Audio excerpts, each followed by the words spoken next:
Oui, bonjour, monsieur le président. C'est encore moi. Bon, alors dites donc, cette fin de vacances, vous la terminez sur les chapeaux de roue? Ah bah, tout berzingue, sans déconner. Bon, moi je savais que vous étiez en roue libre intégrale, mais là vous avez fait encore plus fort. Ah bah, vous avez carrément lâché les mains du volant, fermé les yeux et enfoncé la pédale d'accélérateur à fond la caisse. Mais sans déconner, qu'est-ce qui vous est arrivé? Comment ça, de quoi? Mais enfin, monsieur le président, vous avez fait du scooter des mers dans une zone protégée le long du littoral. Qu'est-ce qui vous est arrivé? C'est vachement grave. Non mais vous vous rendez pas compte? Vous êtes dans le collimateur des écolos mer rouge bobo là. Si vous percutez une étoile de mer avec votre engin, vous risquez la peine capitale. C'est moi qui vous le dis. Alors faites-vous un peu discret, bon sang. Votre discours de Bormes les Mimosas? Ah oui, ça aussi, j'ai vu, oui. Non mais là, j'ai rien compris. Ah, rien compris du tout, non? Ben, je sais pas, moi, vous déclarez la guerre et c'est donc à nous de payer, d'être prêts à assumer le prix de notre liberté, hein, pour aller défendre nos valeurs. Non, mais là, il y a une double mésentente. Les valeurs, on n'a pas les mêmes que vous, monsieur le président. Nous, on n'est pas satanistes. Quant à les libertés, là, je crois qu'il y a un problème de définition. La liberté? Ah ben, la liberté pour nous, ce sera quand la hiérarchie illégitime aura dégagé une bonne fois pour toutes. Enfin, illégitime, ça sert à rien d'aller chercher les gros mots, hein, puisque cette hiérarchie est déjà illégale, si j'en juge par les viols à répétition qu'elle a fait subir à la constitution de ce pays, aux intérêts fondamentaux de la nation et bien évidemment à la déclaration des droits de l'homme. Entre parenthèses, déclaration des droits de l'homme rédigée par cette même secte maçonnique et pourtant, si on la prend au pied de la lettre, mot à mot, elle pourrait éventuellement nous servir à quelque chose. Même pas, même ça, ils détruisent. Fin de la parenthèse. Donc, monsieur le président, oui, là, il y a véritablement un problème de définition. Puisque vous tenez absolument à faire la guerre. Vous êtes le chef des armées, c'est ça. Donc j'imagine que vous allez prendre part au combat avec une petite équipe. Peut-être quelques ministres, quelques bouffons des plateaux télé, journalistes, philosophes, ou encore pseudo-experts militaires de mes deux. Euh, vous les prenez, hein, vous prenez votre petite arbalète, vous demandez à Jean Brichel de contacter un de ses potes afin qu'il vous prête un char de la Gay Pride, et c'est parti. En voiture, Simone. Hein. Ou en voiture, Brigitte, si vous préférez. Hein, monsieur le président, pourquoi vous faites pas ça? Vous allez là-bas en Russie, puis je sais pas, vous organisez un tournoi. Un tournoi, oui, comme au Moyen-Âge, avec les lances, là, sur les chevaux. Et puis comme ça, vous arrêtez de nous casser les couilles, hein. Les Français commencent à tiquer, monsieur le président. Si, les Français tiquent. Ils mettent tout dans le bon sens maintenant. Voyez, le puzzle, le Covid, la guerre en Ukraine, le réchauffement climatique, toutes les interdictions. Même les plus idiots de nos compatriotes commencent à se douter que quelque chose ne tourne pas rond au royaume du Danemark, comme dirait l'autre. Vous voyez? Alors, imaginez, si les Français tiquent, forcément, les Russes tiquent aussi. Et quand le Russe tique, le Soviétique n'est jamais très loin. Faites gaffe, 48 heures, ils annexent la France, directement. Enfin, ils l'annexent ou ils la libèrent. Hein. La libérer, oui. Ah bah, la libérer des Américains, hein, BlackRock, Vanguard, McKinsey et tout le tout team. En 48 heures, hein, grand maximum. S'il y a du vent et de la pluie, hein, par temps sec, en 4 heures, l'histoire est réglée, voyez. Alors faites attention, hein, parce que là, vous avez déclenché quelque chose que vous ne maîtrisez pas. Quand vous allez prendre le mur, croyez-moi, c'est pas le mur qui va bouger. Bon, on n'est pas là pour parler de vous, monsieur le président, mais chose promise, chose due, je voulais faire un très rapide bilan hein, du gouvernement de Madame Borne. Hein, ce bilan ne pouvant être évidemment que rapide. Elisabeth, tu es là déjà? Oui, ça va? Oui, tu es encore en vacances? Mais on s'en fout, ça nous intéresse pas. Bon, Elisabeth, quelle activité hein, tu n'as pas chômé hein, en tant que première sinistre. Non, toi tu renvoies plutôt les autres au chômage, si j'en juge par ton action en tant qu'ex-ministre du Travail. Tu as fait perdre le leur, justement, de travail à quelques dizaines de milliers de nos compatriotes, de la manière la plus illégale, la plus illégitime et la plus ignoble qui soit. Donc, quelle activité, Elisabeth? Je dirais que tu es une véritable borne électrique. 2 choses sur ton bilan. La première, tu as pris une décision qui fera date dans l'histoire de l'humanité. Si, ne sois pas modeste. Qui fera date et qui est, à mon avis, aussi importante que l'invention du moule à tarte. Et que les Français attendaient avec autant d'impatience que la 5e semaine de congés payés. Tu ne vois pas de quoi il s'agit? La création du poste d'ambassadeur aux droits LGBT. Alors ça, c'est une excellente idée. Je me disais, le monde me semble déséquilibré. Il manque quelque chose. C'était donc ça. Nommer un ambassadeur aux droits LGBT. Ça tombe sous le sens. Tu as cru bon d'ajouter, mais le combat n'est pas encore gagné. Alors je te le confirme, le combat est loin d'être gagné. J'imagine par conséquent que la 2e étape de ce combat sera la création d'un ambassadeur aux droits de la famille. La famille, oui, tu sais, un père, une mère et les petits trucs qui courent partout et qui font du bruit. Mais si, ceux que vous martyrisez depuis plus de 2 ans maintenant, ça s'appelle des enfants qui sont au choix, soit des petits garçons ou des petites filles. Parce que, vois-tu Elisabeth, nous sommes des milliards d'individus sur cette planète à être très attachés à ce que nous sommes, en fonction des hommes ou des femmes et des petits garçons ou des petites filles. Il n'y a pas 36 solutions. Des comprends? Alors, vous êtes quand même balèzes, vous autres, dans la secte. C'est-à-dire que la minorité infinitésimale, qui représente 0,000000001% de la population de notre pays, a le droit de décider de ce qu'elle veut être, mais qu'elle n'est pas. Tu me suis? Et nous autres n'avons même plus le droit de demeurer ce que nous sommes intrinsèquement, de plein droit, si je puis dire, tel que nous avons été créés. Pourquoi on ferait pas l'inverse? Tu sais, vos paplards là, administratifs, comme par exemple à l'école. Alors Papendiaï, là, je sais pas si t'as mis sous imprimante déjà, mais tu peux déchirer, sinon les papiers te seront renvoyés avec les mentions rayées. Nous ne sommes pas un parent d'eux, ce sera marqué père et mère, que vous le vouliez ou pas. C'est comme ça que ça va se passer. Vous comprenez? Si une minorité a envie de choisir ce qu'elle veut être et qu'elle n'est pas, c'est plutôt à elle de faire l'effort de l'indiquer sur le paplard, puisqu'il y a 99,99,99,99%, nous on est ce qu'on est. Tu comprends? Donc vous autres, les minoritaires, vous pouvez mettre, je sais pas, en fonction, table, chaise, gastéropode, sac poubelle, si ça vous plaît. Vous comprenez? Mais c'est pas l'inverse, N'essayez pas de faire passer une majorité, alors qu'en fait vous êtes 3-4 pelés, et 3-4 tondus. Vous comprenez? Bon. Évidemment, mon propos, Elisabeth, est celui-ci. Au-delà de créer un ambassadeur aux droits LGBT, ou même, je te l'accorde, un ambassadeur aux droits de la famille, puisque de toute façon, famille nous sommes, famille nous resterons, il aurait été plus indiqué de créer un ambassadeur à la défense des enfants victimes de pédocriminels. Tant il est vrai que dans notre pays, il y a plus de gamins victimes de pédophiles que de LGBTQYZ et tout l'alphabet tabassés dans les rues. Ce serait intéressant de voir proportionnellement ce qui se passe vraiment. Alors, Elisabeth, si tu décides de créer ce poste d'ambassadeur, je postule. Je postule directement, gratuitement. Et ma première initiative sera de créer une petite équipe. J'ai déjà quelques copains sur lesquels je sais pouvoir compter qui se feront un grand plaisir de participer et d'apporter leur concours à cette ambassade de défense contre la pédocriminalité pour nos gamins.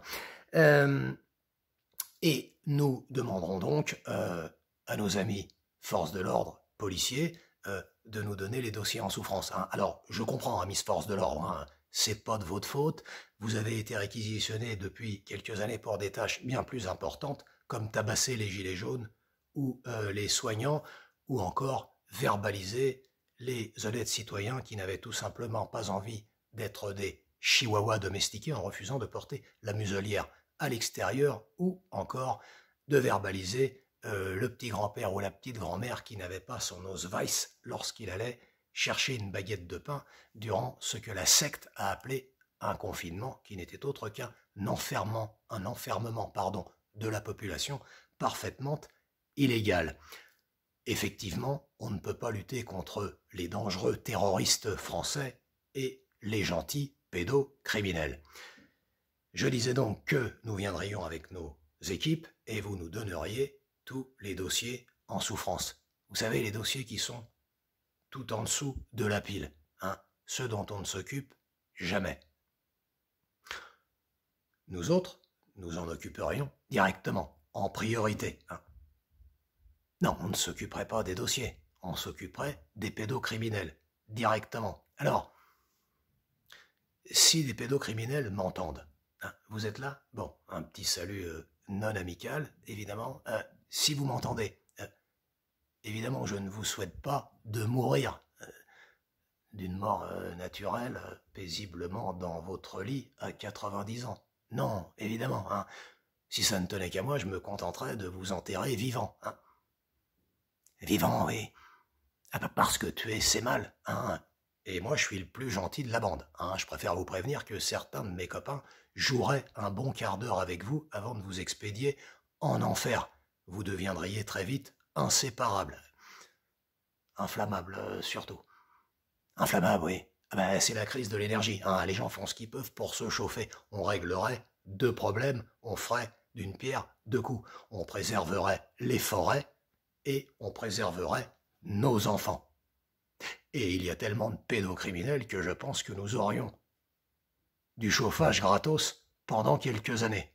Hein, Madame la Ministre, retenez cette proposition pour l'écologie et pour le bien de nos enfants. Chauffage parfaitement naturel. Qu'est-ce que je voulais dire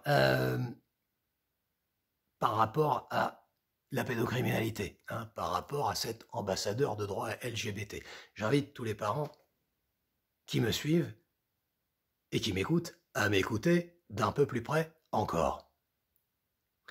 Vous avez vu comme ça dérive petit à petit, comment une toute petite minorité, contre laquelle je n'ai absolument rien, hein, je préfère le dire tout de suite, chacun fait ce qu'il veut avec ses ustensiles, du moment que c'est entre adultes parfaitement consentants.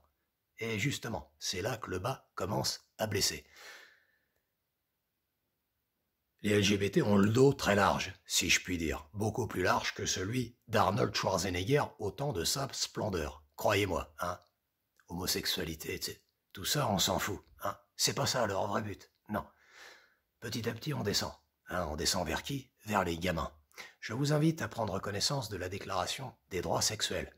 Ce n'est qu'une déclaration pour le moment. Hein. On vous susurre des petites choses à l'oreille, jusqu'à ce qu'elles deviennent naturelles. Déclaration des droits sexuels largement, évidemment, relayée par la secte de l'OMS, par la secte du planning familial international, et toutes ces belles paroles ruissellent jusque dans les écoles où nos gamins vont asseoir leurs petites fesses. Déclaration des droits sexuels, disais-je. Droit et sexe. Quel est le rapport? Bouchez-vous les oreilles si vous êtes très prude. Je vais parler de façon extrêmement crue et je vous prie de bien vouloir m'en excuser par avance. Aujourd'hui, un enfant, évidemment, ne peut pas voter. Hein, il n'est pas responsable pour élire un baldaquin qui ne servira à rien. En revanche, il a des droits sexuels. Hein, il serait donc libre et potentiellement consentant de se faire sodomiser par un adulte à 5 ans, à 6 ans, ou même, pourquoi pas, à 3 ans.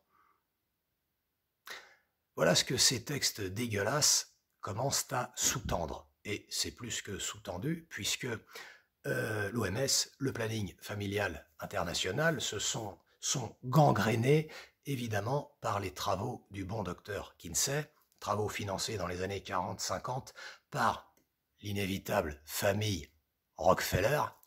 Petite parenthèse à nos médecins de plateau charlatans, Rockefeller, hein, le quasi-inventeur de la médecine allopathique, ou en tout cas de son développement charlatanesque, celui qui est à l'origine de Big Pharma, hein, qui sillonnait les routes américaines en vendant ses petites fioles de pétrole et d'autres produits dégueulasses en faisant croire aux gens que ça les soignait. Non, ça les soignait pas du tout. Hein. Fin de la parenthèse, les médecins, vous pouvez dégager les médecins de plateau. La famille Rockefeller, disais-je, qui a financé les travaux du bon docteur Kinsey, travaux qui ont consisté à faire des expériences sur des milliers d'enfants, expériences sexuelles, sur des enfants âgés de quelques mois, à 3, 4, 5, 6, 7 ans, par exemple. Alors il est vrai que pour l'ensemble de son œuvre, le docteur Kinsey aurait mérité, non pas le prix Nobel, une balle dans la tête, directement. Or, il se trouve qu'il y a encore une fondation Kinsey aujourd'hui, et qui continue de gangréner, de pourrir les esprits, la pourriture. Ça ruisselle du haut vers le bas. C'est comme ça que ça fonctionne. Pour la faire courte, tout cela n'a d'autre vue, d'autre dessein, qu'à terme, j'en suis quasiment persuadé, de légaliser la pédophilie, comme un comportement tout à fait naturel, puisqu'un enfant peut être consentant, puisqu'il a des droits sexuels. Alors les membres de la secte, les enfants n'ont aucun droit sexuel, mais les parents ont un devoir. Ce devoir, c'est de protéger les enfants de gens comme vous. Vous comprenez? Un enfant n'est pas sexuel. Un enfant est un enfant qui ne sait pas et qui apprend plus tard. Donc vous ne les toucherez pas, y compris avec vos saloperies d'idéologie parfaitement dégueulasses. Je vous conseille d'ailleurs, je cite rarement des lectures, mais je vous conseille de lire Madame Ariane Bilran, qui est une psychopathologiste, une personne éminemment intelligente et calée sur le sujet. Vous parlez de l'escroquerie de ces fameux droits sexuels. Encore une fois, faisons attention, ce qu'ils veulent, c'est légaliser à terme les comportements pédophiles, pédocriminels, pédosatanistes, ce que vous voulez. Alors, vous l'avez bien compris, je suis moi-même pédophilophobe. La phobie revêtant son caractère moderne, revu et corrigé par la secte, c'est-à-dire la haine, et non pas la peur. Alors là, je revendique ma pédophilophobie. Je suis anti... alors je sais qu'on n'a pas le droit de dire qu'on est anti quelque chose. Faut pas dire qu'on est anti-ci, anti-ça, anti-su, anti-su. On n'a pas le droit non plus. Anti-ti et gros minet, tout ça, tu peux pas. Tu vas en prison. Il n'en demeure pas moins que, je confirme, je suis anti-pédocriminel, anti-pédosadique et tout le vocabulaire qui va avec, comme des millions et des millions de personnes normales. Les adultes, encore une fois, font absolument ce qu'ils veulent entre eux, ce qu'ils veulent, du moment qu'ils sont consentants, mais on ne touche pas aux enfants, sous aucun prétexte. Alors, remballez votre idéologie à la mort moelle-neu et arrêtez surtout de vous prendre pour des cadors, les démocrates progressistes, sans déconner. Vous avez vraiment cru que vous aviez inventé quelque chose?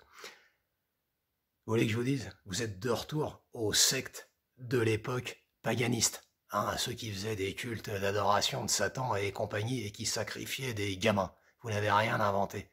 Vous êtes la secte la plus obscurantiste, la plus dégueulasse que la Terre ait jamais portée.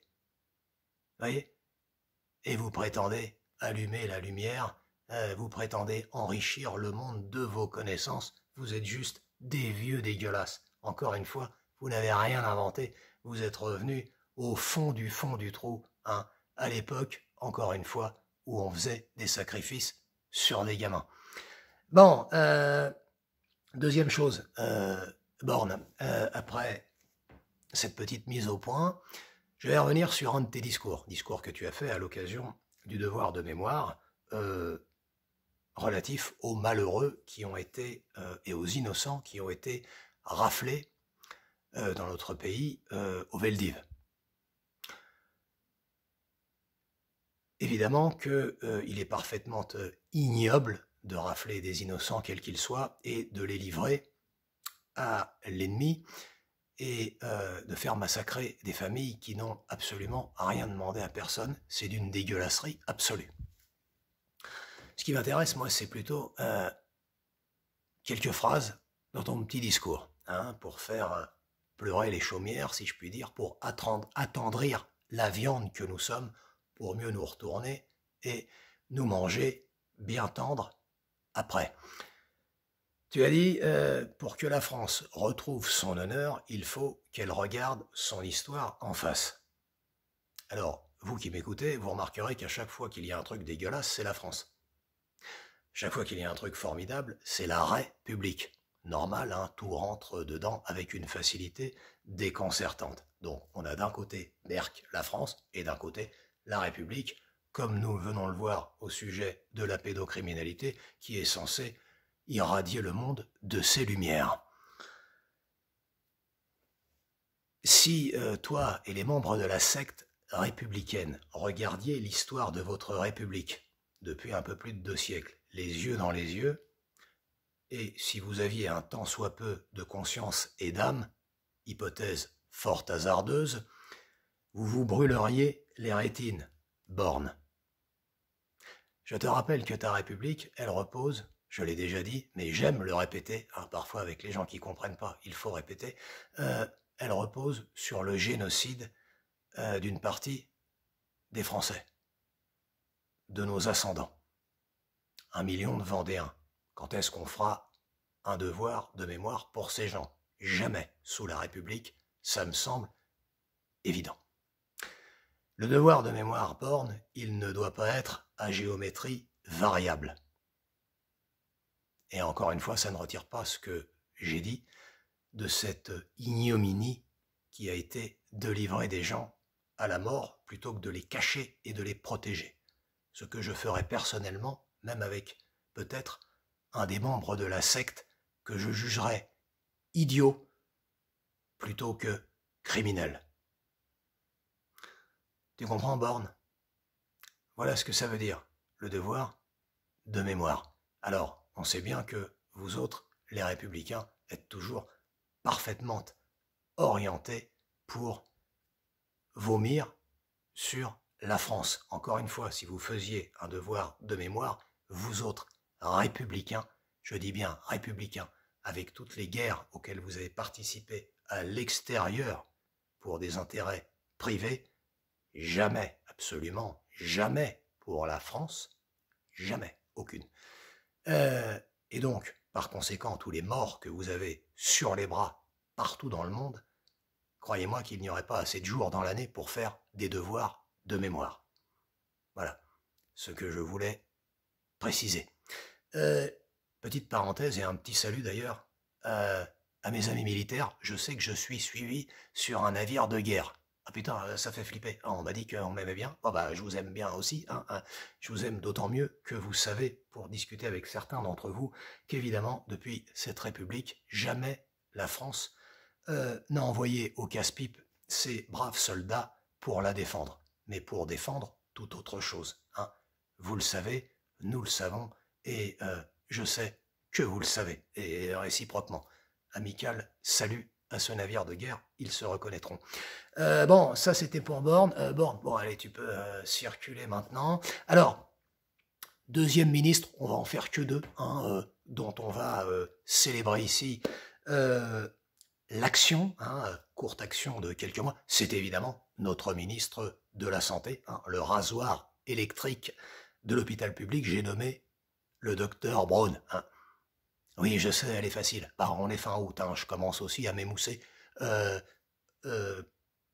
toute façon, moi aussi. Ah oui, fatigué. Bon, donc, le rasoir de l'hôpital public. Alors, évidemment, je te rassure, hein, ta tâche va être facile, tant il est vrai qu'il ne reste que 2 ou 3 poils sous le menton de ce malheureux hôpital public qui est démantelé depuis des années par le cabinet McKinsey, hein, que je salue de façon haineuse et non amicale, bien entendu.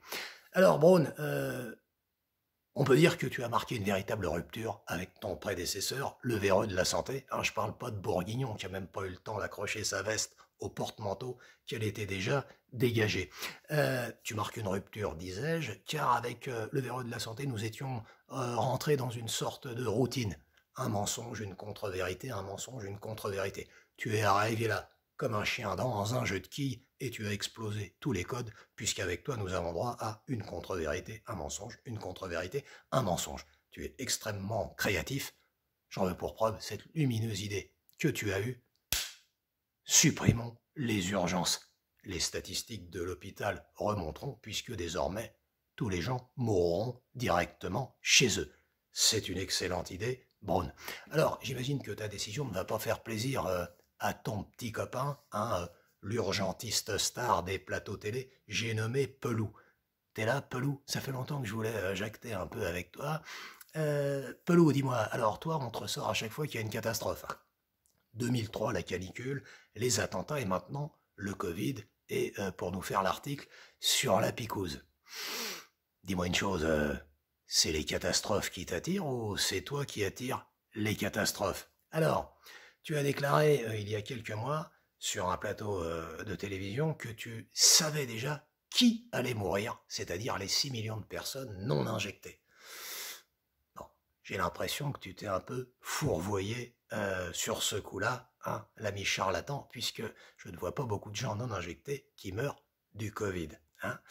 Alors, tu avais ajouté que pourtant c'était pas faute d'avoir expliqué la vaccination.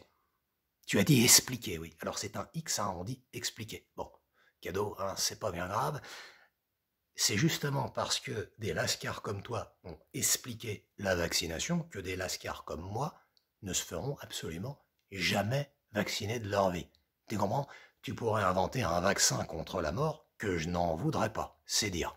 Bon, Pelou, dis-moi, j'ai quand même l'impression que tu dois avoir quelques petites casseroles au cul pour faire tant de zèle, et j'ai même plutôt l'impression que toi, tu as carrément tout le rayon cuisine d'IKEA. J'espère qu'un jour, on en saura plus et que on verra d'où te vient ce zèle un peu trop surnaturel pour être normal. Bon, Pelou, tu peux circuler. Pelou, viens voir, je vais t'expliquer un truc. C'est pas la peine de te teindre les cheveux. Non, ça sert à rien. Tu ne fais ni plus jeune, ni plus beau. Tu as juste l'air de ce que tu es, c'est-à-dire le petit caniche à sa mémère, le bon chihuahua du gouvernement qu'on ressort à chaque fois qu'on en a besoin. Continue comme ça, un jour tu seras probablement ministre de la Santé. Allez, tu peux dégager. Bon, ça fait longtemps que je parle. Oui, je voulais parler du conseil scientifique. Je crois qu'on en parlera une prochaine fois. On parlera de l'ensemble de leur œuvre et on fera un petit coucou au nouveau conseil scientifique. Voilà, Monsieur le Président, j'essaie de réunir mes pensées pour savoir si je n'ai pas oublié quelque chose pour aujourd'hui. Non, écoutez, on va en rester là, et puis si je repense à quelque chose, je reviens vers vous. Monsieur le Président, allez-y mollo avec le scooter des mers, déconnez pas quand même, Bon, à bientôt.